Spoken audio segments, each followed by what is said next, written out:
Hi guys, it's Janae and welcome back to my channel. So today I am continuing my read along of Faraway Wanderers.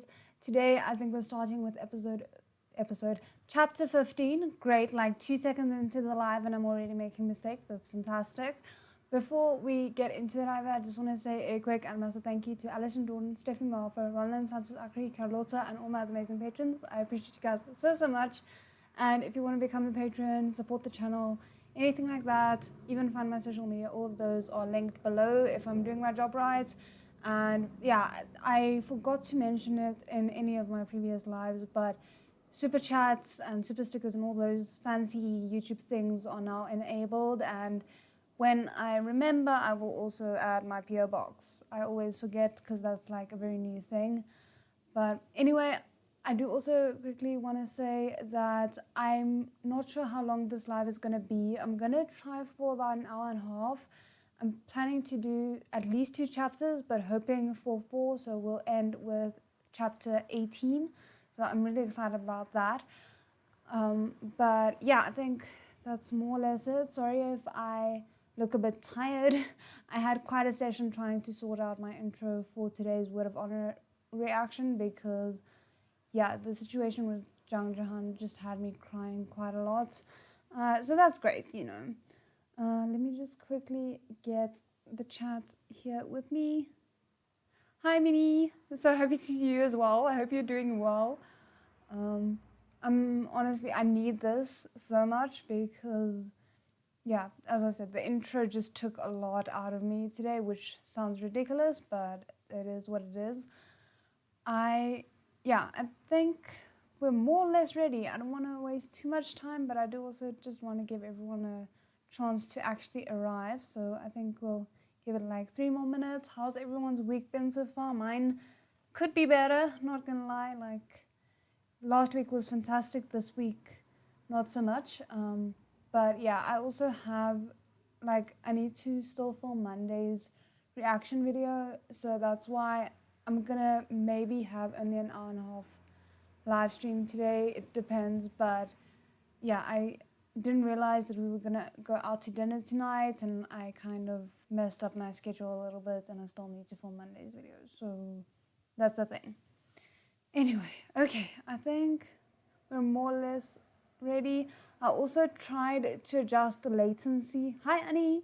I also tried to adjust the latency on my videos, so there shouldn't be as big of a delay between your comments showing up in the chat and, you know, the video that you guys are watching. So I'm not sure, but we'll hope that's the case.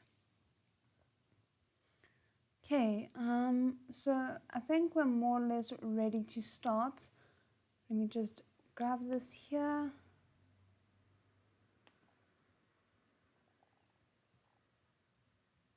Okay, so we are starting with episode 15. When am I gonna stop saying that? And I have it here with me again. I hope the sound is fine. And I think we're just gonna kind of get started. Let me just grab the chat again. There you go. Okay, and we are getting started in 3, 2, 1. More or less go.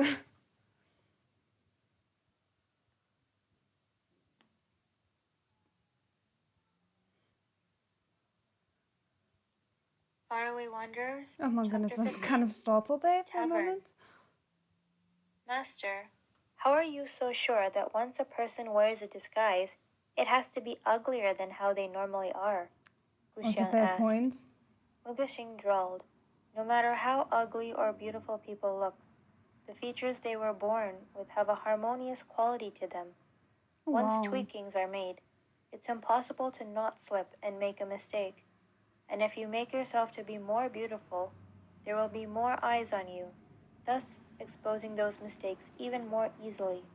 Understand? That's an interesting view of The the 3 world. of them were walking on the main road that was full of people in the middle of noon.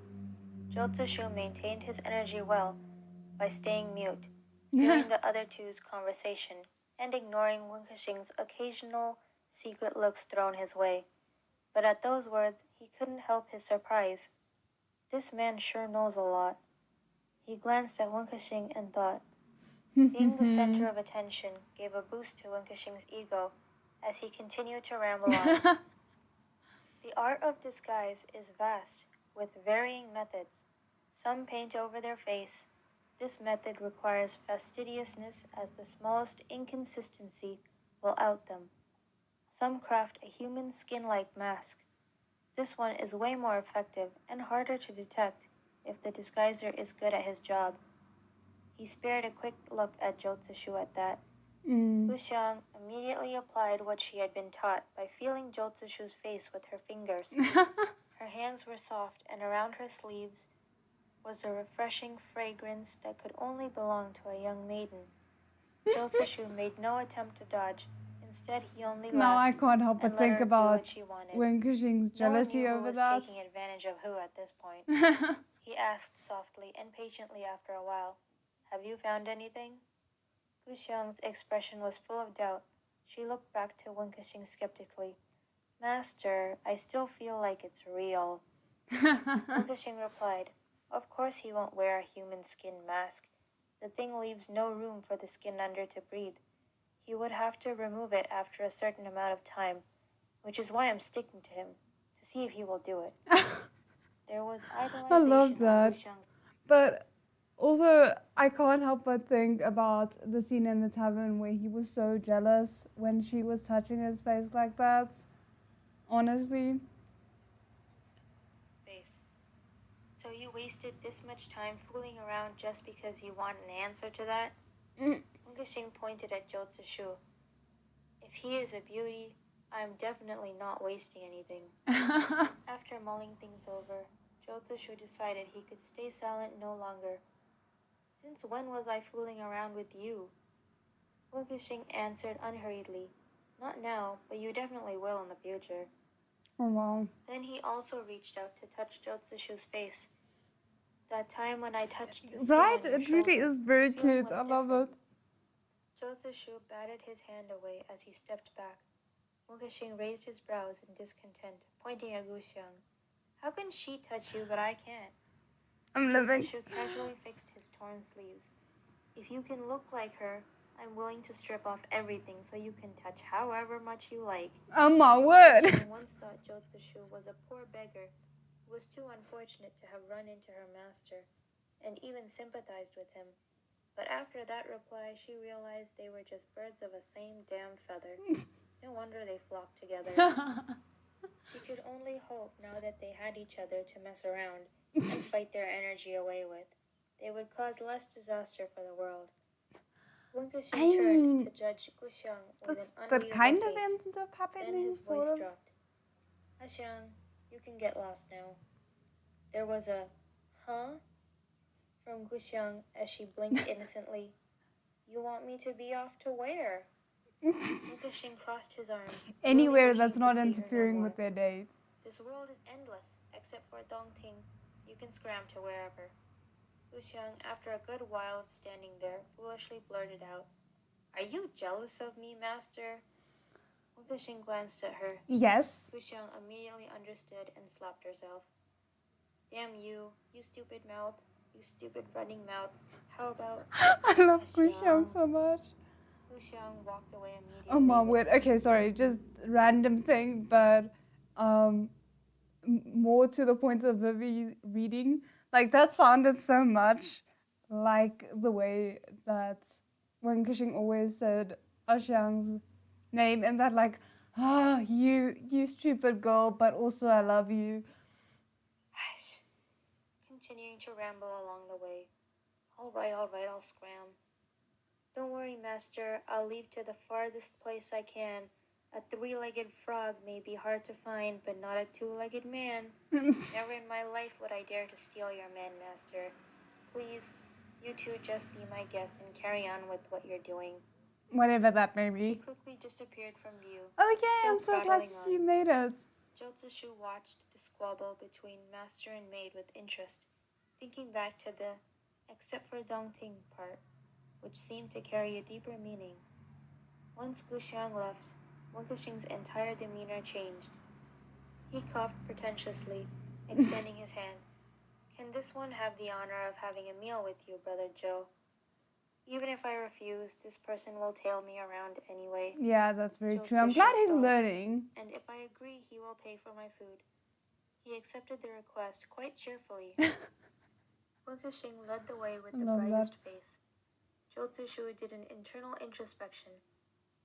Back when he was a half-ghost flitting around the palace, wearing robes and doing murderous business in a mysterious place full of apricot blossoms, he might be brutal, but at least there was a grace to him as a cover. Since when had he become unabashedly shameless? He looked at Wunkexing's back and thought, Since meeting this man is known by man. the company he keeps indeed. They were starving when they reached the tavern. All the dishes were consumed with silent efficiency, as if they were afraid that they would miss a bite. Their chopsticks bumped occasionally, and small fights ensued over chicken and pork. One food admirer and one free meal enthusiast turned the table into a full-blown battle with heavy murderous atmosphere.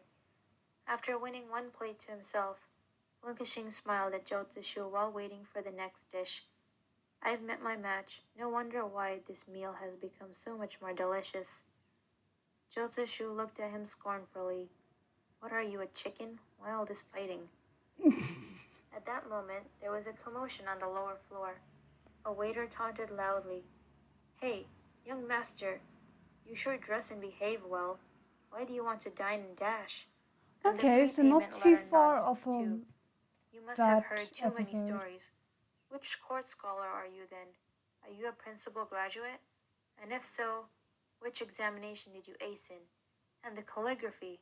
The crowd around them laughed. Wunkexing stuck his head out to look at the scene under them, rubbing his chin while whispering, A beauty. Jotsushu followed his gaze. Downstairs was a flustered young man, wearing dark blue clothes, a xiao by his hip. His clothes didn't stand out at first glance, but when one took a closer look, the materials were incredibly exquisite. The jade xiao was also finely crafted. Even if he wasn't an expert, he knew it must have cost a fortune. Jotsushu felt a sense of familiarity in the way he dressed and laughed quietly. Okay, hold up. Before we move on to that, I'm assuming that this is Wei Ning's introduction, but it's interesting to me that in this, when Wunkexing seems to find him attractive, like, okay, so it is Wei Ning. I'm like, it's so weird to me that in this, Joshishu finds Xiang attractive, and then Wunkexing finds Wei Ning attractive. Like, it's breaking my brain because in my head, like, they're too baby to really be considered anything other than adorable, you know? So it's just very weird. Cao had a xiao, yeah.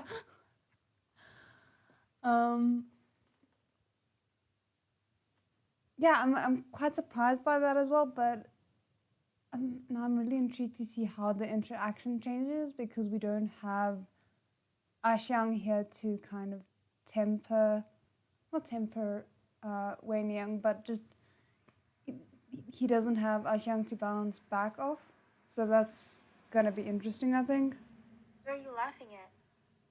He tries to dress inconspicuously, but ends up doing a terrible job of it. He reminds me of someone I knew.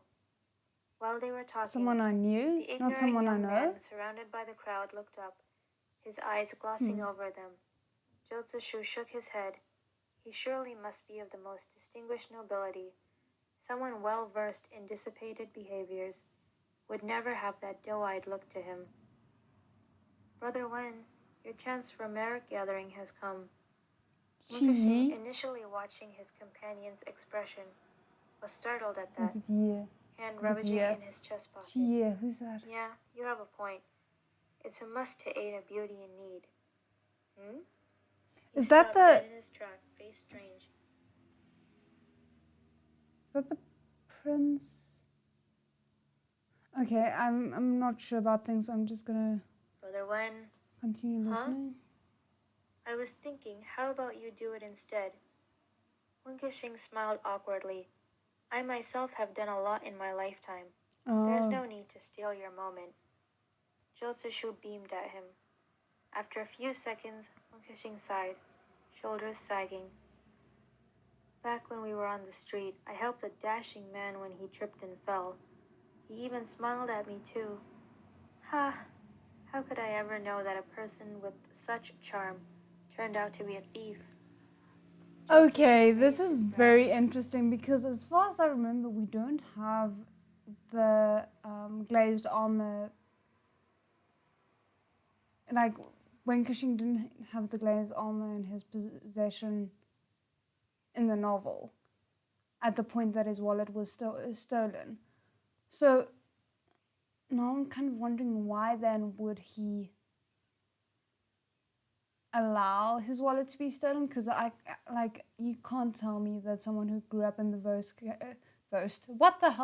in the Ghost Valley would allow his guard to be down so much that he would be pickpocketed. So yeah, that or he's maybe just lying about his thing. He tried to make by this person. His mind made Joshu jealous. He conveniently tugged at Wonkishing's sleeves. Yeah, no, that's not gonna work, not yet. Then took out a silver ingot from his chest and threw it downstairs without any strength. It hit the increasingly offensive waiter on the head. The man was going to yell at whoever did that, but his anger vanished once he picked up the object and realized it was silver.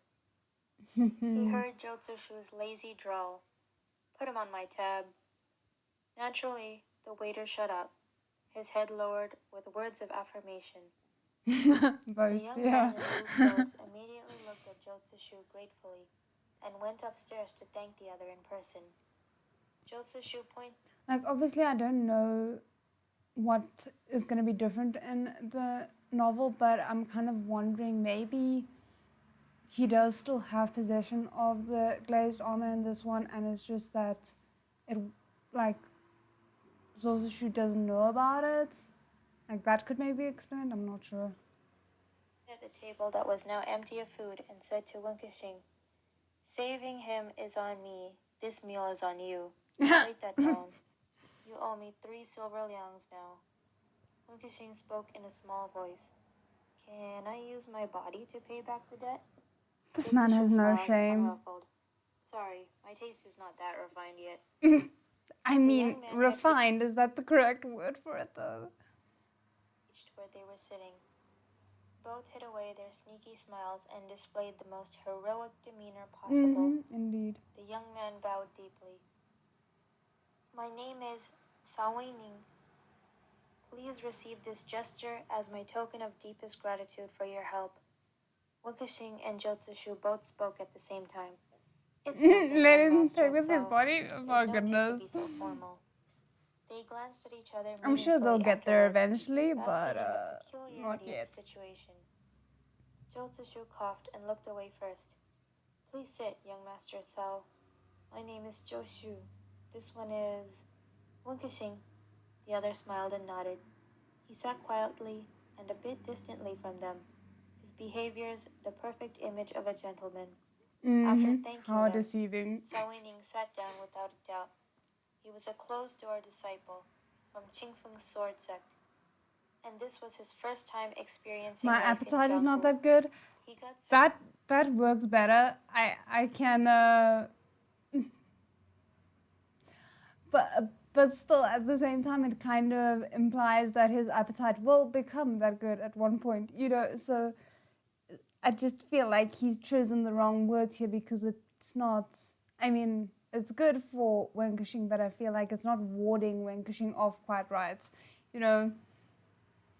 Raided from his uncle master and unknowingly ran into a thief, which is why he was in this embarrassing situation. He was well and truly clueless about what to do until Jotsushu's rescue. Consequently, he deemed this person to be such a righteous individual. Even his sickly face didn't seem that grotesque at all to him. Taking advantage of situations was Jotsushu's strongest point. His skills worked on everyone except for Wonkishing. Only a few sentences into the conversation, and Ning already felt like they were the closest of comrades. as he started telling the other everything possible. My uncle, master, and I are attending the gathering in Dongting, but a few days ago something awful happened back at the Zhao's holdings. My uncle and Sir Zhao knew each other way back, so he told me to go to Dongting first to apologize to Sir Gao Chong for being late. Dongting's gathering? Zhou Zishu was surprised. Oh, Yes, hi, Vivi. Cao Weining explained. Has Brother Zhou heard about the Zhang family tragedy? Not only that, I heard a few days ago the patriarch. Yeah, no, of he is a Taishan poor died innocent mysteriously rabbit in who's his gonna own be room eaten by along with wolves, and all it's his just disciples in one single night, in a fashion not unlike the Zhangs. The lucky Zhang young master who survived is now with the Zhaos and under Sir Zhao's protection. He confirmed that the ghosts of Qingzi Ridge were behind this. This gathering at Dongting is summoned by Sir Gao, using his realm's command, aiming to gather all the heroes in the world to extinguish the Ghost Valley. Great. On instinct, Zhou Zishu glanced at Wen Kexing, only to find the man deeply invested in the conversation. He even asked, "Is this real?" "Absolutely," Cao Weining replied. "Uncle and I are under my master's order to attend." Sure enough, this youngling was someone experiencing real life for the first time. He answered questions he wasn't even asked. Wen Kexing said, "Isn't gathering merits your goal, Brother Zhou? How about accompanying this young friend? Battling evils is surely one of the biggest virtues out there." Oh my word, Wen Kexing just knows where to hit him. With his eyes downcast, unsure about Wen Kexing's motives, Cao Weining clapped his hands. "Indeed it is. That was very well said of you, Brother Wen. I think you two are very righteous and honorable, and that we can be great friends. So why don't you come with me to Dongting?" "Ha, this foolish kid." Shame. Wen Kexing smiled. "That'd be our honor." Oh goodness. Okay, well, that was quite a start to the stream. I feel so bad for Cao Wenying. He has no idea what he's getting himself into, and he's so nice about it.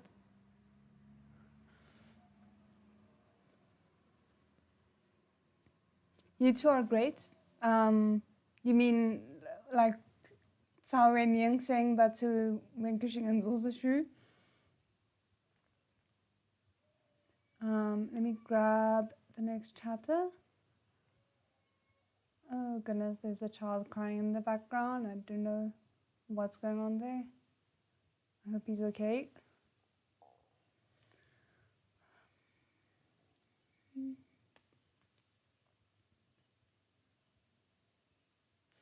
Oh goodness, I'm not sure if we're actually going to be able to go through all 4 chapters, but we'll just have to see, I guess.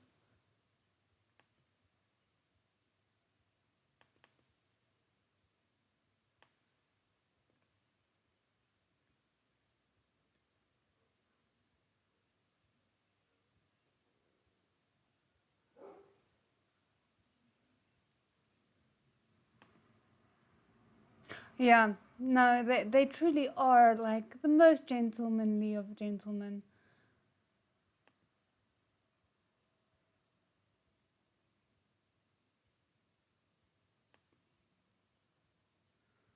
Okay. Let me just.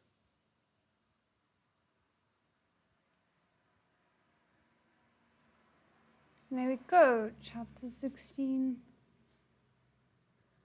Spirit Fox. Spirit Fox, I wonder.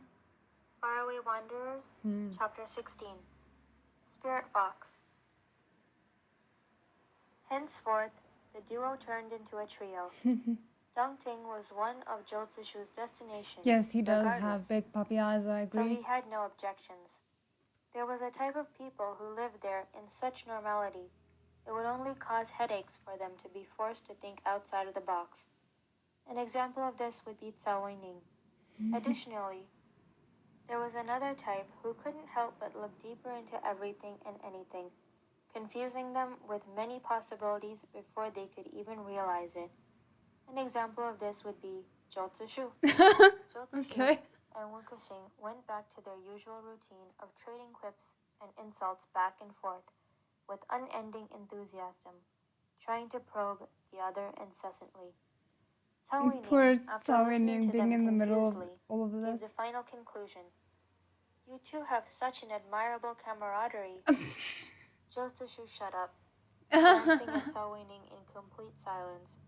He knew the Yeah, patriarch that's of gonna Qingfeng Sword Sect was destroy an old sly fox. Jyotishu. How on earth did that man manage to raise an innocent rabbit like this one?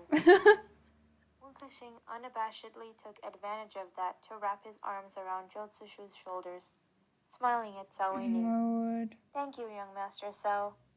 In fact, I have made up my mind that in this lifetime, I will marry no one else but Brother Joe. My.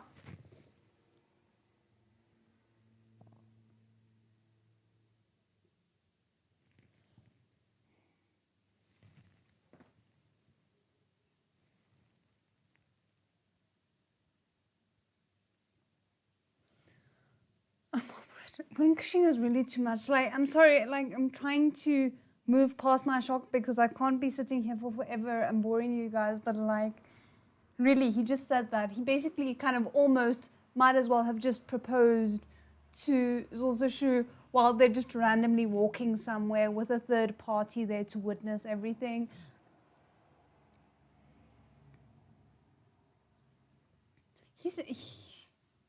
And the thing is, like, you know that he's joking.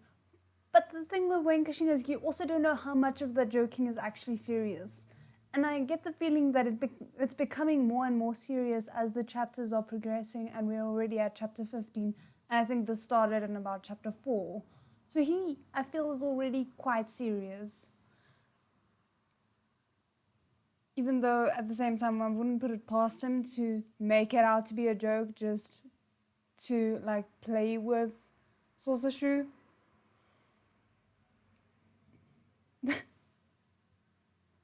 Yeah. It's like, honestly, I'm so glad it's not just me. Oh, okay, it's fine.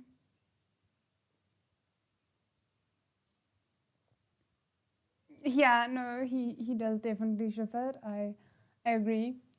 It's interesting because you can also kind of tell in the drama, like it's hinted at the fact that Cao Wenying knows their relationship. I think at one point he says something like, poor them, they just met their soulmates and now this is the situation kind of thing. So, yeah. Anyway, okay, now that I've kind of recovered from that, let's continue.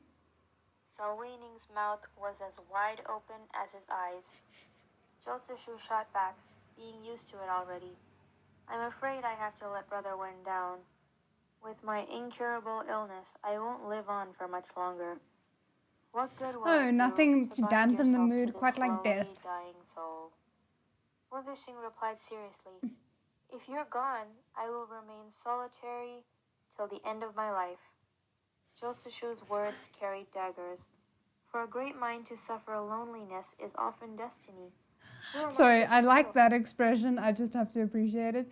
Jyotishu's words carry daggers. Like, well put. Oh my goodness. Wunkashing was undaunted. Come on, don't be too humble, Ashu. That's way too polite of you. I don't think humbleness is the issue here. Jyotishu quickly waved his hands. Not at all. Why would I be? Cao Weining's gaze went back and forth between the two of them. When he came back to his senses, he blurted out a question. Is it Brother Joe's illness that is obstructing your feelings for each other? After a short moment of silence, Wunkashing burst out laughing, feeling very fond of Cao Weining. That's like a very distinct contrast to the show, and I can't help wondering if it's gonna change once Ashyang is introduced into the equation, if he's then gonna become the protective older brother type. Yeah, no, he is shameless. Like, there is no ifs, ands, or buts about that. And very to the point. After a good while, removing Wunkashing's arms that were around his neck, and replying with a solemn face, Brother Cao need not think too much into it. The closest that I and Brother Wen can become is an estranged pair.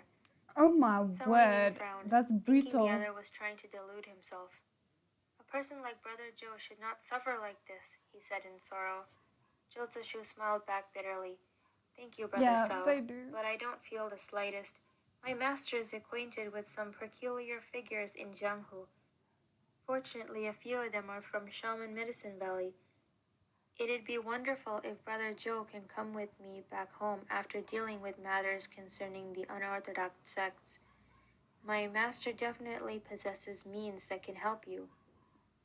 Jotsushu was moved to tears, so he kept his mouth shut. Unexpectedly, Cao Weining was a true man of action. He immediately made a fist palm salute. Wait for me at the inn. I will go send a message to my uncle. Oh, He shame. turned It's around winning, and just left like right after. winning our hearts so Fukushing quickly. praised. How enthusiastic. Truly a man who can be my match. He turned his head to Jotsushu, studying him somewhat pensively. Do you mean your match romantically, or your match as in he is just as awesome as I? Because there's quite a difference there. Yeah, like he's so sweet. Sorry, Fukushing paused, I'll stop. then asked, What is it? Did my passionate words from earlier manage to reach Ashu's heart after all? Are you planning to reciprocate with your body? Jotsushu smiled coldly. Forgive me, but I feel like Brother Wen's motives behind going to Dongting are quite puzzling. Wuxing turned serious. Helping people in need and being generous are only small virtues. Do you know what bigger virtues are? Jotsushu narrowed his Why do I eyes, feel like staring he's at the gonna other man use without a this word. moment Wuxing to? replied slowly. A day with an empty hell is a day further from ascending. Good and evil have always been impossible to coexist ever since ancient time, don't you think? When he said this, his calm gaze was directed at somewhere far away. Okay, I'm glad he revealing didn't his use this handsome moment to side flirt profile. again. His usual playful demeanor was gone without a trace, and he looked like an expressionless Buddha stone statue. Though I didn't This is the particularly mortal like world, this he version of continued. him. And in the mortal world, monsters shouldn't exist. That respectable and virtuous Sir Gao-chung wants to extinguish evils for the sake of everyone. The If I sarcasm don't there. lend him a hand, all the years of reading holy books will go Yeah. to waste. It's said that only after years and years of cultivation is one able to land in this realm. It will be for nothing if they don't make a mark for themselves. Jotsushu still stayed silent. Wunkashing looked back at him. What do you think, Ashu? After a while, Jotsushu laughed softly. Brother Wen speaks as if you are a true gentleman. Wunkashing didn't answer straight to the point. There are 3 types of people in this world. The ones who can eat meat, ones who don't mind it, and ones who can't stand it. This is how they are born to be. But isn't it hilarious if the first type is born into poverty, and the third type is born into luxury? Jotsushu, after a bout of stillness, spoke leisurely and That's carefully. interesting. Brother Wen talks Metaphor. about such mysteries that I am unable to understand. However, I do know one thing. And what is that? One won't stay unchanged once thrust into a different situation. Wunkashing was very startled true. at that for a few seconds. Then he laughed out loud, unconstrained, to the point of tearing up. But I like that because that kind of, to me, foreshadows the changes that Winkishing are bound to undergo now that he has been put in the situation of having met Zosashu. So yeah, that's very promising. Jotsushu watched him, expressions remaining the same, his sickly skin not betraying any emotions. His eyelids lowered, and he looked like he wanted to search deep inside Wunkashing's soul. After an unknown amount of time, Wunkashing stood upright again, breathing hard, hands wiping the tears at the corner of his eyes. Ashu, I found out that you are the first person in my entire lifetime that suits my taste the most. You know, I'm actually a little knowledgeable in the art of disguise, too. He looked at Jotsushu I without wonder if blinking, he actually to the is point that disguised in this case, because I know that's not the case in the drama, but I do wonder if he has disguised himself in some way here. even the fake layer of skin on his face felt uncomfortable. He answered without thinking. Are you really? Wunkexing said with absolute sincerity. Therefore, maybe I will transform myself into Guxiang. Jotsushu stood there in a daze. Okay, I did not see When that he coming. saw that Wunkexing was looking at him up and down crudely, he immediately recomposed himself, turning to head towards the inn without a word. I mean, honestly, I hear more than with the drama. I can understand Zosushu not believing Wunkexing when he flirts. This guy's immediately and touch him, please. But yeah, no, like I can more understand why he seems reluctant about it, because he's like Wunkexing's kind of more established as being a bit flirty towards a lot of people, whereas like in the drama he only really ever pays that kind of attention to Zosushu. So the fact that Zosushu doesn't believe him is a bit more credible here. I mean, I would also still not believe someone if they were so brass about it, even like if you look at the drama version. But yeah, this is interesting. I wonder how long it's gonna be before Zosushu actually realizes that Wunkexing is actually a bit serious about this. Wunkexing stared after his back, his gaze drawn to the shoulder blades hidden under the clothes. The frickin' shoulder To him, blades. even when the other man was dressing in rags and looked dejected in his own misery, there was always an indescribable aura that he exuded. It took him back to that afternoon with the brilliant sun, when Jotsushu closed his eyes and leaned onto the wall by the main street, his beggar-like demeanor looking more relaxed than anyone else in this world. But Wunkexing knew that he was only sunbathing. How can such a man not be a stunning beauty? Wunkexing thought smugly. During the near 30 years he had lived, he had never been wrong about that. Seeing that Jotsushu was now far away, Wunkexing hurried after him, mumbling under his breath. How can one ever know if they will change, and whether one is averse to meat or not? Won't it be miserable anyway if they're thrown into a desolate place with nothing else to devour? At nightfall, Oh, I caught didn't up to like them. that hint of his past. Mm-mm. He felt the atmosphere between the other two had become strange.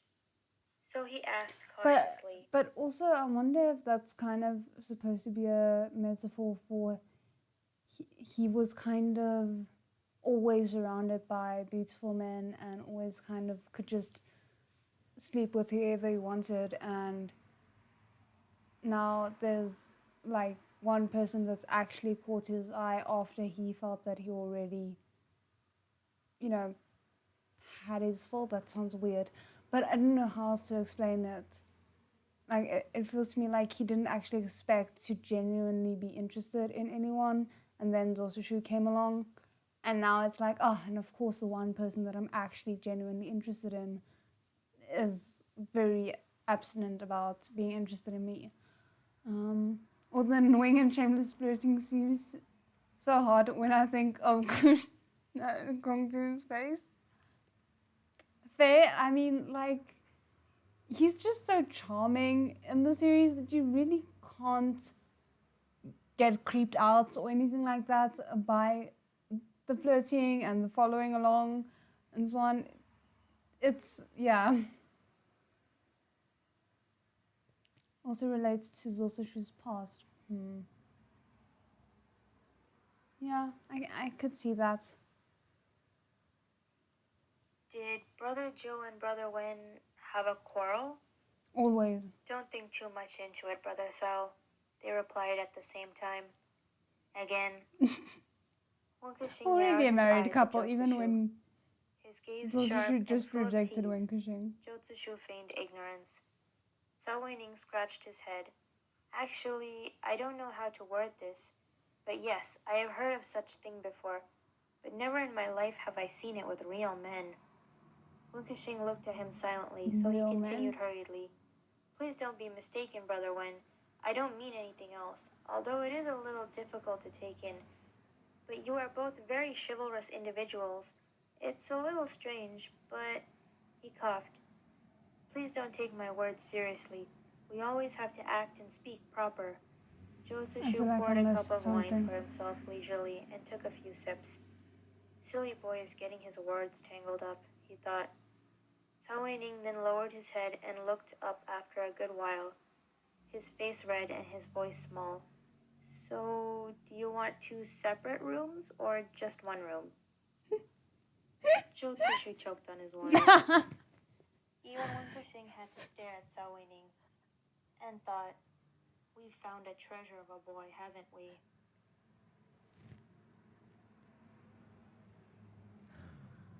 Oh, Cao Weining, bless you. I feel like he's gonna be the unintentional matchmaker for Jotsushu and Wankashing the entire way through.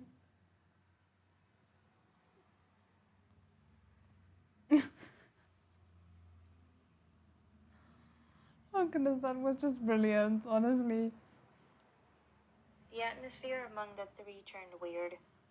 No one spoke, only Jotsushu was making coughing sounds. But suddenly there was a piercing scream from the upper floor, making the few guests downstairs raise their heads.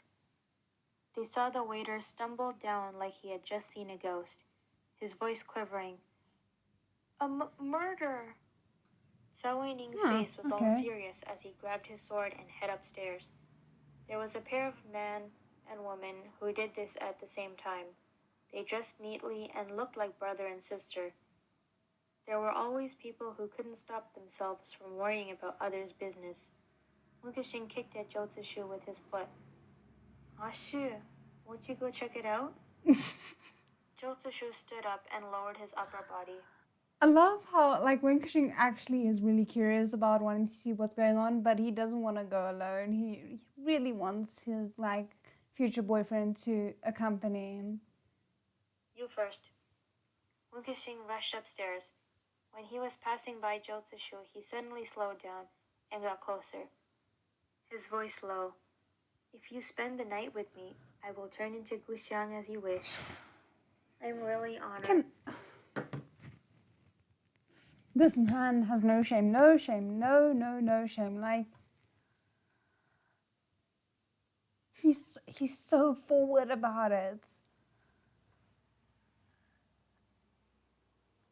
Like, yeah, he's basically begging at this point. He might as well be on his knees. It wouldn't make much of a difference. But I'd rather sleep in the stable. Oh my word. Wunkashing clicked his tongue, glancing at the other. You're no fun. Jotsushu followed close behind him. The moment they reached the 2nd floor, the smell of blood was overwhelming. Right in their face. I'm dying, but the door to the room was wide I'm open. living for it at the same time. Weining stood there with a grave expression, turning to beckon the 2 forward once he saw them. You should come look at this person. Jotsushu walked toward him and saw a man propped up by the bedpost, his clothes in a state. Okay, hold on, sorry. It's probably already, like, you guys can unfortunately already see it on screen, but there is kind of, I forgot to give a bit of a trigger warning, I think, it's a bit gruesome, but if you've watched Word of Honor, I think you should be fine with this level of description. Vivi did send it to me before I posted, like, just the paragraphs, she sent it to me before I started reading today, but yeah, just heads up, it is a bit gruesome, but if you're fine with Word of Honor, you should be fine. Of sloppiness, revealing his chest. On it was a black mark in the shape of a hand. His arms were cut off and thrown into a corner. Oh, yeah, no, it's this. Blood splattering everywhere. The corpse's head lolled to one side, eyes unfocused, face pale. It was evident that he had been dead for a while. That's great. Wunkexing was oohing and eyeing. This one looks like the thief who crashed into me the other day. Zhao Weining also let out an "ah" and looked closer at the dead body, his expression complicated. He also looks like the one who crashed into me. The two men who shared the same fate and had to rely on Zhou Zishu for help stared at each other, feeling a deep sense of solidarity. Then Only they heard they the girl would be beside them able to speak. feel a deep sense of "I know this solidarity person. while He's Fang Buzhi, a the corpse nine-claw is lying spirit right fox." there. Ah, okay, that's where the Spirit Fox title came in. I wasn't sure. Oh my word. Okay, that was a lot. Yeah, so there's that was one description that she sent me. There's another one as well. So, but if you're fine with this level of goriness, gruesomeness, then you should be fine for the next chapter as well. So let me just quickly grab the chapter link. But like the flirting here was so intense. Oh my goodness, I thought I knew the levels that Wunkexing could like go to, but no. The drama version is mild in comparison to this, and I didn't think the drama version was very mild when I was watching it. So wow.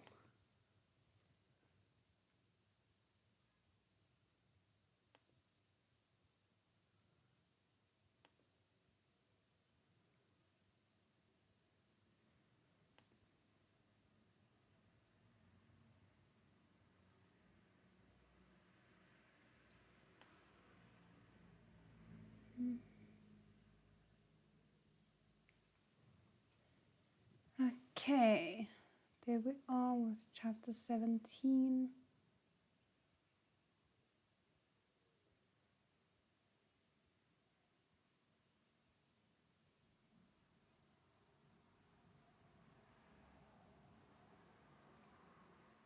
Okay, are we ready for the next chapter? I hope so. I think so.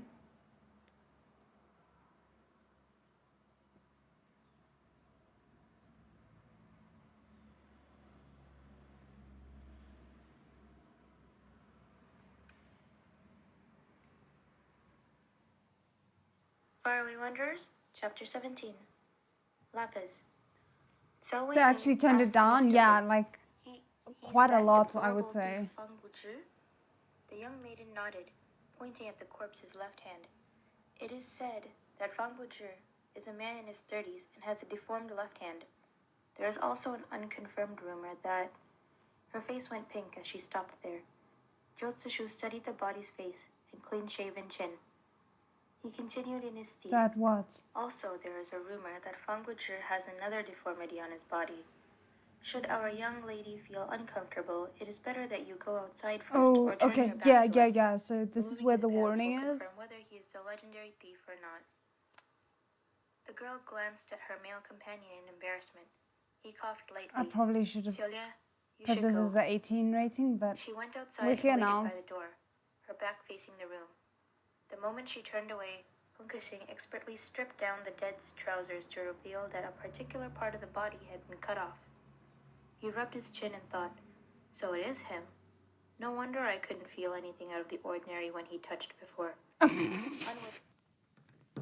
hell am I supposed to make of that?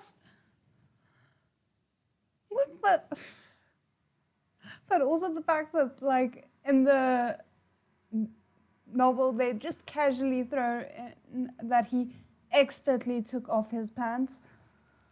This man. Okay, it's fine.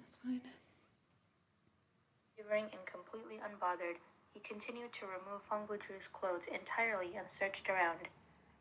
He found his money pouch among a big pile of assorted items and opened it, overjoyed when he found out nothing had been lost. With perfect contentment, he put it back in his chest pocket, not forgetting to tell Zhao Weining politely, "Brother Zhao, come over here. See if your stuffs are still here." Zhao Weining and the other young man stared at him dumbstruck. Zhou Zishu reminded him with a cold tone, "The dead is more important right now, Mr. Charitable Wen. He ignored the stranger's Just throwing that approving little look, bit back in adding, his face. "Can you pay me back now?" Wunkishing's face was full of grief. We already belong to each other. Why are you still haggling over that? As the young man's Belong expression to each became other. even more entertaining, Joltsushu gripped Wunkishing's collar and threw the nuisance of a man aside. He squatted down to examine the body from head to toe, then frowned afterwards and concluded, "He died after a single blow." The attack went through his body from chest to back, clearly the result of the Raksha palm. The stranger exclaimed, "You're talking about the delighted morning ghost's Raksha palm?" "I'm afraid so," I feel like I should know that name and I body. can't remember. He turned to the girl outside the door. "You can come in now, young miss." The man sized them up, then made a salute. "My name is Did Deng they Quan, cover the corpse disciple again? of Gao Chong, and this is my junior apprentice sister, Gao Xielian. We were traveling to accumulate experience, but a few days ago a message was received from my master, so we had to rush back before Dongting's gathering. How may I address you?" Zhao Yining hurried to answer, "Ah, many apologies for our tactlessness. It is an honor to meet you, young Sir Deng. And surely this miss must be Sir Gao's daughter? My name is Zhao Yining from Qingfeng Sword Sect, currently following my patriarch's order to attend Dongting. My uncle will also be there soon enough, and on the way I ran into this thief. It was fortunate of me to have been assisted by Brother Zhou and Brother Wen here." Deng Quan said, "Then from where do you two brave—" Jotsushu, still squatting, turned to him at that and smiled. "You overestimated our bravery. I'm called Joshu, a mere spontaneous wanderer who belongs to no sects.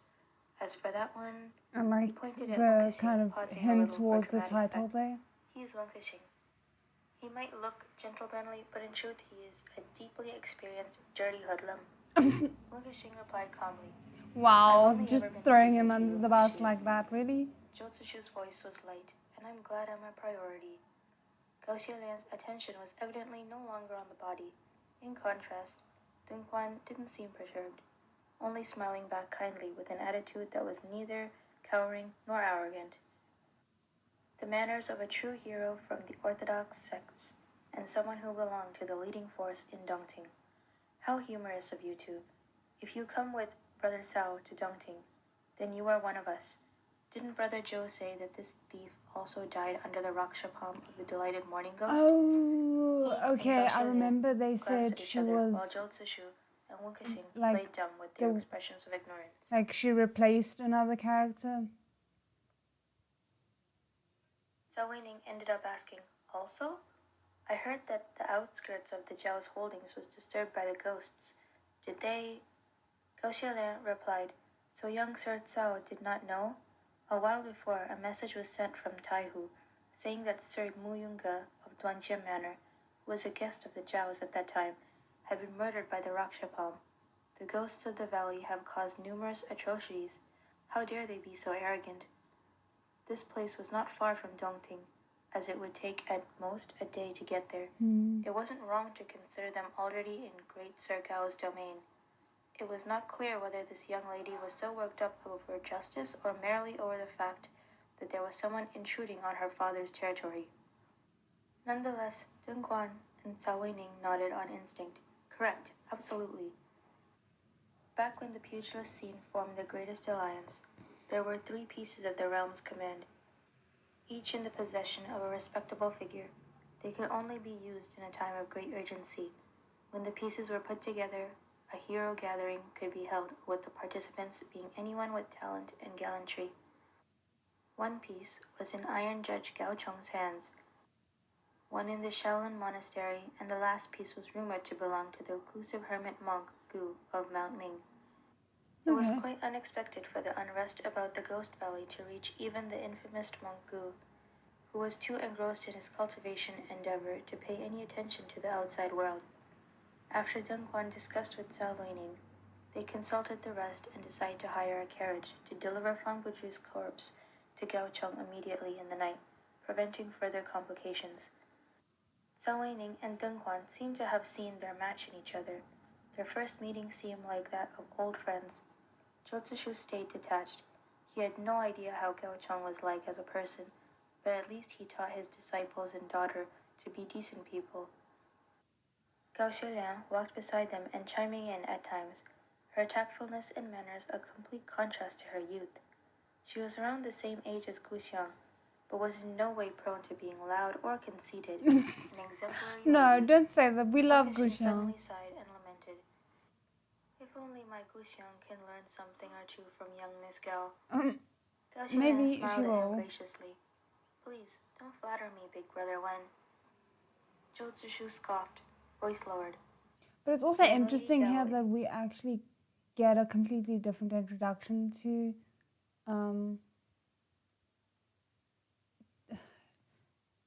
Gao Xiaolian. Like, I'm kind of wondering how all of this is going to tie together because everything is similar but so different at the same time.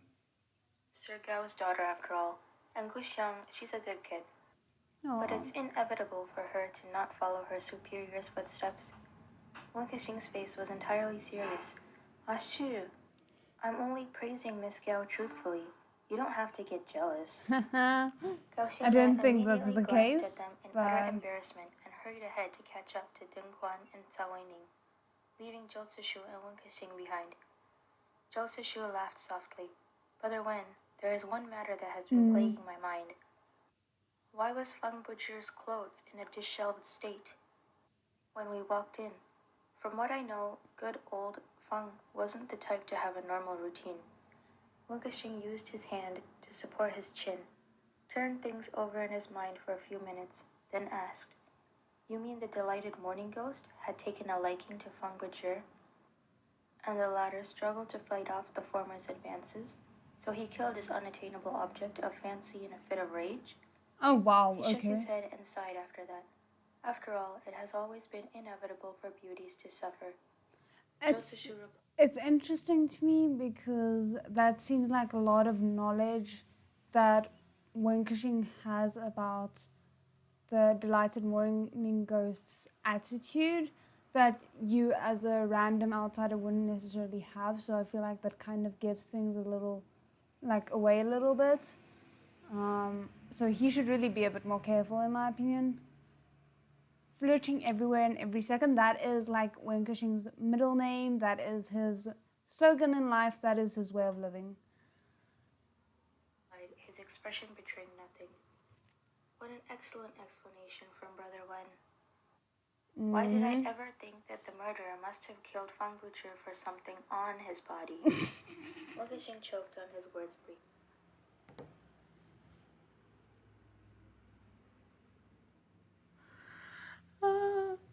I love that. That so clearly like shows the difference in their mentality. Like Wen Kexing's like, oh, he must have been killed for his body, and then so she's like, no, he was killed for something on his body. And yet, I think they're perfect for each other, of course. That's just ridiculous. I love them so much. Anyway. Pretending to agree. Sounds reasonable enough. The sass, yes. I live for his sass, honestly. The other man asked, Did Brother Wen lose anything else that day beside from the pouch? Wen Kexing faced his eyes directly and confessed, Yes, the money was intact, but the piece of lapis armor was nowhere to be found. The smile on Zhou Zishu's face slowly receded. His eyes dark and cold as if submerged in ice. Did my brain just leave me like we had the glazed armor make an appearance?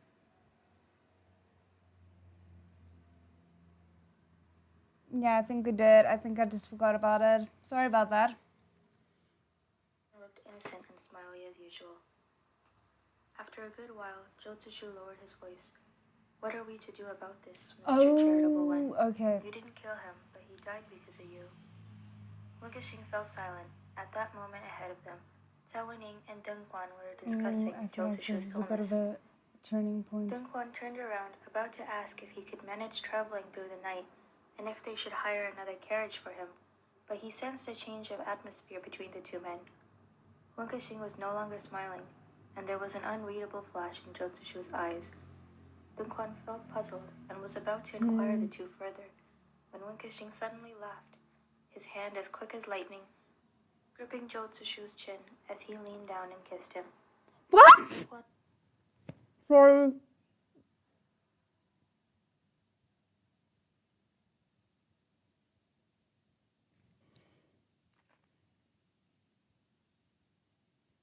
This is the problem with lives, is I cannot edit that out, so I'm sorry for your ears.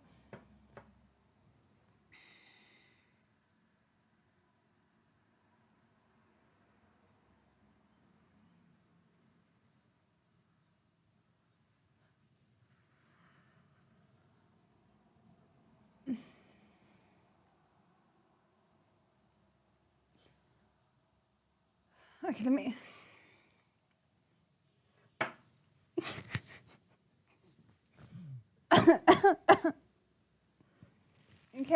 Okay, that's the thing, we're just gonna keep going, it's fine.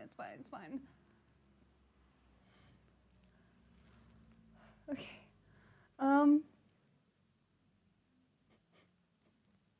like,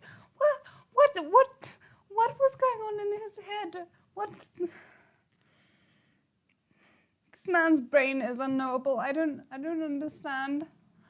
Yeah, that was so sudden, like they should...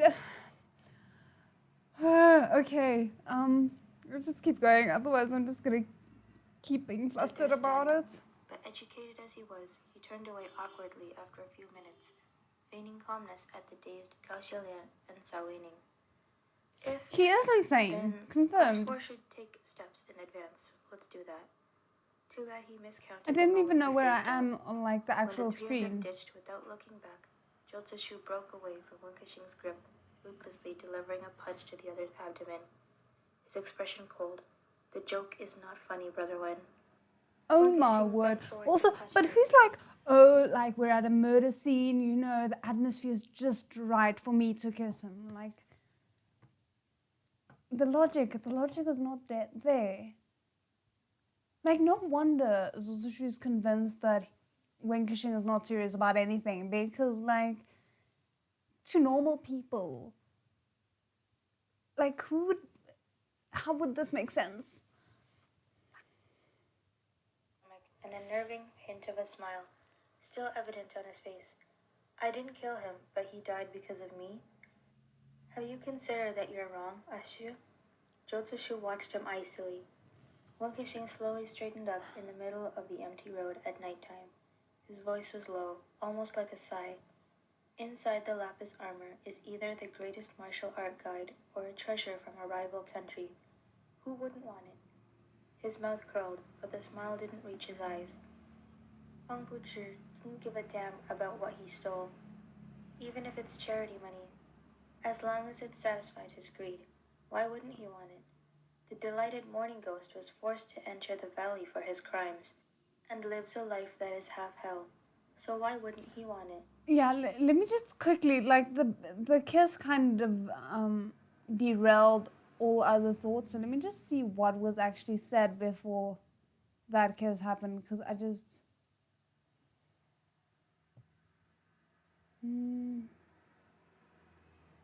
Oh, yes, okay, yes. No, that was a really awful scene in the drama. But it was such a good turning point at the same time. Why wouldn't you? You say you have to gather merits only because you don't want your past sins to come up once you're judged in the underworld. And if there exists an object that can make you unbeatable and untouched by ghosts, why wouldn't you want it? Jotsushu shook his head slowly, scoffing. I've never been afraid of ghosts knocking on my door. He walked away briskly without looking back. Wunkexing watched his back, his expressions dark and indecipherable. Suddenly he laughed out loud. You've got good taste in cassia wine, my dear Saint Joe. While Jotsushu tried to ignore it, he couldn't help but wiping his mouth ferociously with his sleeve, cursing, Damn you, Wunkexing. Yeah, they just had to, like, throw that in our faces one last time before the chapter ended. Like, why not? Oh, my word. Okay. So we had our first kiss. I didn't... like, talk about not seeing that coming. That was really out of left field. If I had to guess when would have been their first kiss, this would not have been it. Very much not. Wow. Okay, let's just see what the time is. I think we could probably do one more chapter before I have to go. So yeah, let's just jump into it. Let me grab the link real quick. What are your guys' thoughts? Because mine are scattered, to say the least.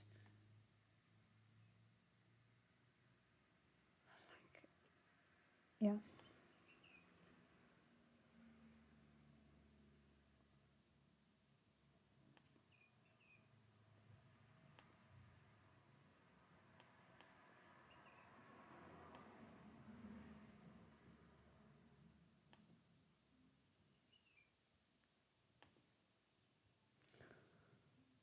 Okay, so chapter 18, what's the title? Dongting okay. That could be good or that could be really bad. The wine tastes really good. It's sweet and fragrant. I like the flavor too. It's not a serious kiss. I know it's not a serious kiss, but still, like, it's just another level that I did not expect this soon. And it's I don't know, it's just so odd. Yeah, there's just a lot of complicated emotions for me there. Although I've read the novel, the kiss always catches me off guard. It still seems insincere. Yeah, no, definitely. Like, he seems way too frivolous about his flirting and everything that he's doing. But still, I just, wow. Hi, Ibram. It was serious enough for our hearts, yes. Like, I feel like I need to go to the hospital right now. Like, damn it. That, oh, yeesh. Anyway, okay, it's not gonna help me to sit here and gawk about the fact that this happened. It happened. Let's just get on with it. I don't know what. Like, I just feel like, I didn't quite know what to expect before because I knew this was gonna be different than the drama. But the fact that they so solidly hit me with this at a point where I really didn't feel like I was at all prepared for it is what's getting to me. So yeah. Anyway.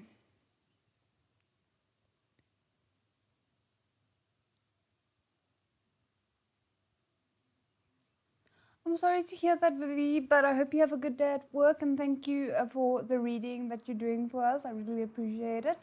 But yeah, one day there will be a sincere one indeed. I'm just, I kind of have an idea of when I would, as a fan, want to see them kiss if things play out more or less the same as the drama. But because I don't know what to expect, it could change so much. Okay. Dongting was bustling with noise and people. In just one night, figures from all trades across Jianghu were gathered here. And after having proclaimed their titles among themselves, each started pursuing their own ulterior motives. No, it's okay. Don't worry about it. Have a good time. During their meal at 2 taverns, had already witnessed at least 3 fights breaking out before the day could end. Zhou felt like this place was no better than a dog market, with people incessantly barking at each other and competing over some of the most trivial matters ever. He wondered how this gathering of heroes would turn out. Deng Quan and Gao Xiaolan took them to seek Gao Chong first and foremost. There were only 3 factions who possessed the realm's command.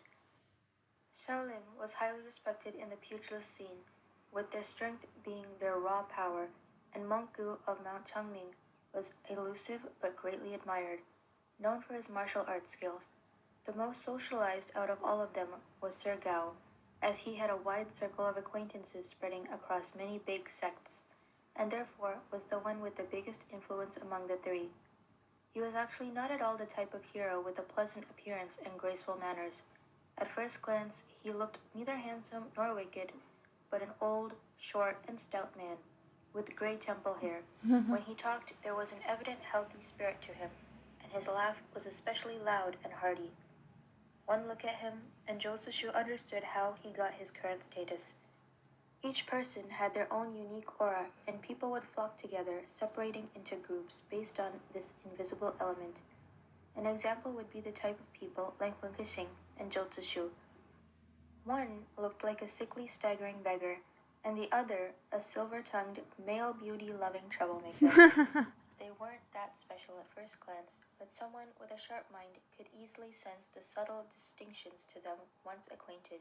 It was possible And that both could see how Joseshu they could work together if Wunkexing would just stop being so teasing and show some of his true emotion. and Wunkexing could blend in a crowd without anyone noticing. But after all, they weren't that type, so naturally there was no reason for them to do such a thing. Yeah, like just from that Furthermore, description, it blending does in seem would like he's only more turn them jovial. into unremarkable props. But Joseshu would raise his guard every time Wunkexing got near, and during their first meeting, Wunkexing had warned Guxiang against provoking the other man. It was a kind of instinct that helped one identify their peers. This wasn't a thing in Gao Cheng's case, however. He could be on friendly terms with anyone, and people would overlook everything from his age Hi, to his status Abijang. Nice the to moment they see stood you. before him. Whether one was young or old, from righteous sects, or was simply a knight-errant, he could always evoke a sense of familiarity in them, one which made them feel like they were of the same age and had actually experienced a part of life together. Joseshu and Wunkexing involuntarily stopped their nonsensical blabbering to observe this infamous Sir Gao silently, only exchanging necessary small talks at random and with politeness. Interesting. Joseshu couldn't help So but both think, of them kind if of only Tian seem to have the same sense about him. But also I have to kind of give the scriptwriter props because like it's so clear where all the differences lie compared to the series, but everything flows quite well in the series and it doesn't feel like they did the novel a disservice with the way they kind of strung the events together. Like everything is a little bit different, but still it feels very much the same. So that's quite impressive. Chuang had such a talent, but there was only one Gao Cheng in this whole world. They arrived relatively early, a few days later. One by one came the big sect's representatives, and Dongting Lake had very likely turned into a place for family reunion. Every day one would hear something along the line of, "Ah, you must be someone. I have heard a lot about you. Please don't flatter me. Of course, the Ghost Valley has been on their evil rampage for way too long. We will not stop before they are eradicated. It is natural that I will lend my strength so that we can finally make a move in the name of justice and righteousness." That's During quite the a past broad days, statement, but it Joseshu feels had like listened it to them really until does his ears encapsulate couldn't bear everyone's it anymore. attitudes.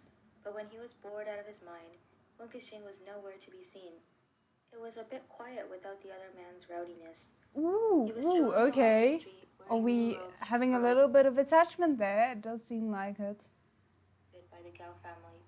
It was obvious this was a benefit from mingling with Zhao Weining's crowd, as he got to enjoy a pleasant stay at the Gao's residence, with delicious food and nice clothes to replace his ragged ensemble. It actually took a while for him to get used to the new clothes. He had worn rough materials for so long that the smooth fabric felt slippery and cold to the touch, just like a layer of mucus. Oh, He shook his head that's in not a great self-mockery at description. his sallow, skinny hands and sallow, skinny face. This nail-ravaged body seemed incapable of handling the clothes currently hanging on its frame, not unlike a shaky skeleton struggling to prop up the fabrics. He himself could see Oh the wow, wretchedness that in his description. appearance, and a random glance at the mirror was enough to warrant no further inspection. It was clear Yeah, that he even a does dragon seem robe very would bored not without make one a Wunkexing. crown prince. Internally, he thought Wunkexing was only mindlessly chasing after him. With the lack of those courtesans with their pretty handkerchiefs, beggars couldn't be choosers. That was obviously why the man glued himself to him to ramble his ears off. Wasn't there a saying that after 3 years in the army, even a sow will look like a goddess? Joseshu felt Oh, like wow. Wunkexing's situation was no different, only he was interested in boars rather than sows. Today, he visited a tavern on his own. He chose a seat by the window and asked for some side dishes and a pot of yellow wine, drinking it leisurely while sunbathing. Xing saw the other man's back the moment that he walked in. It was unclear why he always got a very distinct feeling from looking at Zhou Zishu's back, to the point that he could recognize it immediately in a crowd. Yeah, like this always straight. is quite. Oftentimes, it would lazily curve in a way that didn't It at all feels affect quite his elegance, and gave the impression of an incredibly comfortable I don't know person. how to say it. Xing found out. Obsessive, but not. Like the fact that he's able to recognize his back so easily. Like, what on earth does that say about him? There seemed to be not a single matter that could plague his mind, and one would feel unusually peaceful and comforted the moment they landed their eyes on the him. old outstanding shoulder He blades. stop walking to stare blankly. That's like one of my favorite compliments I've ever seen in a drama, because like it's so strange. The emotion of nothingness. It was as if the man's attitude was presented to mock all of those out there with worries heavy on their mind, but had to pretend that they were the opposite. Zhou Xu, a soul like water lenses, body like willow, he thought. The world was boundless with I think we actually got that exact wording in the series. Oh, okay, so that's not dialogue in the series, but it is a thought. So an experience. So how could one completely disregard all of those and keep himself in complete desolation, with no worries on his mind? He was definitely not indifferent. He had a with variety willow of emotions, catkins. but they came and went in a blink of an eye, seemingly never existing in the first place. Xing inhaled deeply and cast his eyes downwards. Soon enough, back on his face was an irritatingly cheerful expression as he walked over and sat down opposite Zhou Zishu. He took a cup without asking and snatched the wine pot from Zhou Zishu's hands, pouring one for himself, and commented after a small sip, "Not too bad, this wine." Zhou Zishu glanced at him languidly and spoke up. "Excuse me, can I have another pot? Put it on his tabs." Xing stared back silently. Yeah, no, Zhou Zishu's about to get you back for that kiss. That he wasn't a stingy person, he explained. "You still owed me 3 silver liangs. I'm just providing a chance for you to pay me back early without additional interest." Oh, That how totally works kind. in your favor, right? After a long while, Xing could only let out a thanks. "You're welcome." Wow, he actually left him Zhou Zishu speechless. smiled back. Xing had an unusually strong urge to tease him back. But at that moment, the tavern door behind Zhou Zishu opened. And It's there just were interesting to me how like we're kind of getting it now from his perspective, and he seems caught off guard by the fact that he's so keen to tease Zhou Zishu, but he's been teasing him non-stop. So like, what's going on in this man's brain? "We will stay here for a meal for the time being. Then we can go see Brother Gao in the evening." A somewhat familiar voice replied, "Of course, anything you say, uncle." As soon as that happened, Xing got to witness a highly entertaining scene. His former creditor, who minutes ago was completely sober, while being helpful with his debt, suddenly swayed side to side and fell onto the table, drunkenly with a crashing noise. His fingers were still gripping the wine I cup, wondered and his if face it was glued to the table. Chinling. He looked as if he wanted to stand up, but couldn't figure out how to. All the while grumbling, "Not drunk, can't drink anymore." Xing and Gu Xiang followed Zhou Zishu and Jiang Qingling back when they were traveling together, but only Zhou Zishu noticed. Jiang Qingling at that time wasn't in a positive state of mind, therefore he didn't notice. He did meet Xing once at the shrine, but the man left no impression on him. Zhou Zishu crashed on the table right when Jiang Qingling and Zhao Jing walked past, and they were completely clueless on their way to the upper floor. The waiter brought them food and wine after the other two had disappeared upstairs. Wong glanced and he asked worriedly, "Wasn't this one really sober just a moment ago?" Yeah, I'm kind of wondering if it's because he felt the need to hide his face, so that's why he looked for a reason to kind of bow his head. He get drunk that quickly. Yeah, like I'm kind of surprised as well. It feels like they didn't meet that briefly, like he should have made an impression, or was it more just because Gu Xiang was the main person rescuing him at that point. No, but it's kind of hard to keep the events that are different between the novel and the series straight. So just correct me if you can, if I make a mistake. She sat up again with no problem before he could exclaim further, and took the wine pot without even looking at the food. The waiter was dumbstruck as Jotsushu waved his arm. Didn't I say that I wasn't drunk and could drink more? I'm not the type to joke about that, you know. The waiter was experienced enough to turn and walk away, albeit stiffly. Mukasing laughed and asked with a low voice, "You scared of that kid?" Jotsushu didn't spare him a look. No, I Why don't would think I be that's scared of him? it. Then why did you hide? Jotsushu toyed with the peanuts and drank his wine in an unhurried manner. Oh, we actually then have an answered appearance of vaguely, Peanuts here. "Troubles. The moment he It sees does. me, It he'll controls go, my "Shifu memory as this well. and Shifu that." He's clingy like a little girl. He's Mukashing's freaking brows sweet, raised. don't Why even. did you save him back then? You even sold yourself for 2 tiens. Jotsushu munched on the peanuts, then spoke after a good while. He looked pitiful. Mukashing fell silent after that. Suddenly, he took out a money pouch from his pocket and counted the silvers carefully before pushing them forward. "Here are 3 longs and 2 tiens. The 3 longs are for my debt, and I want to buy you with 2 tiens. Oh my I word! promise I will keep." This man is so forward. Honestly, like, when am I gonna stop being surprised by everything that comes out of his mouth? It's fine. It's fine. Here for you, and let no one come after you.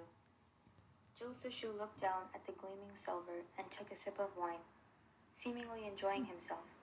He pushed the 2 liangs back. "This is enough for the wine today." After mulling it over, he pushed the 2 tiens back to its owner too. "I'm not selling myself to you." Mukashing had a mysterious smile on his face. "Why is that?" "You look annoyed," Jotsushu answered bluntly. Mukashing laughed as it was an encouragement. Everyone fully arrived at Dongting half a month later. Gauchung requested Sorry, that hold Lord on. Sorry, I need to cough, but I can't because I'm afraid it's gonna spike the mic. temple courtyard nearby was used as the I don't gathering want to location. hurt your ears. After another half a day, Abbot Tsumu from Shaolin Temple came with some of his disciples to present the Second Realm's command piece. As expected, Monku didn't appear in person. He ordered an around 20-year-old, respectable-looking disciple to come in his stead to present the last command piece. The night the 3 command pieces were reunited, the Gao's manor was set on fire. Oh, just casually drop that at the end of the chapter, why don't you? Like, really? And that did not happen in the series, so I have absolutely no idea what to expect now. Oh goodness. Okay, well, unfortunately, we're gonna have to end it here today, cliffhanger or no, so that sucks. But yeah, like, that's what I was wondering about as well, if that Mongu was Yabai, but why would he be called Mongu? Like, why would the scriptwriters change that name? I'm not sure. Oh goodness, there's so many questions, and Winkashing just keeps on flirting, and like, it's breaking me. And Sosashu also is just so cool about it for the most part. I mean, he did spit out his wine at one point, but I mean, that's the least. So yeah, this was extreme, but I loved it. Like, not gonna lie, I really, really enjoyed these chapters, especially just, I so enjoyed the dynamic between the two of them. It could probably make me read the entire novel without there even being a good plot. Luckily, we also do have a good plot, but still. Today's chapters are good. Yeah, I agree. Like, this was fantastic. The 20-something young man. Oh, okay. Yeah, that would make sense. Yes, okay. Maybe. We'll see. actually, I can't help wondering where all of this is gonna go, because the fact that the Gao Manor was torched is quite different from anything in the series, so that changes things up quite a lot, I think. And I'm also wondering when we'll have them reuniting with Qingling and them adopting Qingling unofficially. I need that in my life as well, so I'm hoping that'll come up soon, or that there will be some other kind of development in the two of theirs relationship, because I feel like I do want to see more growth from them than just this teasing, flirting that they currently have going on. I'm really enjoying it, don't get me wrong, but I do kind of want to see actual feelings starting to be attached to it, other than just, oh, you intrigue me and I want to annoy you type thing. So anyway, I hope you guys enjoyed it. I have to go, unfortunately, but thank you guys so much for joining me for this. This was so much fun. I'm so glad I got to do this, because my mood was so down before I started this live, and these chapters just wow, they just made my day, honestly. So yes, I love Found Family. That's why when I watched the first episode of Word of Honor, when I was reacting to it, I saw that mini moments of dynamics between Joshua and Qingling, and I was just please tell me that they end up having a father-son dynamic. And I'm so glad that that was actually a thing that happened in the series, and hopefully also something that we'll see in the novel. So anyway, hope you guys have an amazing day, and my Word of Honor reaction and my ACR reaction is going to go up in half an hour at 4 my time, 10 a.m. Eastern Standard Time. So, oh, thank you, Ivy. I really appreciate that. You guys made my day as well. Thank you, Minnie. And yeah, I think I'm just gonna end it here. I hope you guys have a good day, and otherwise I'll see you guys again next time. 再见。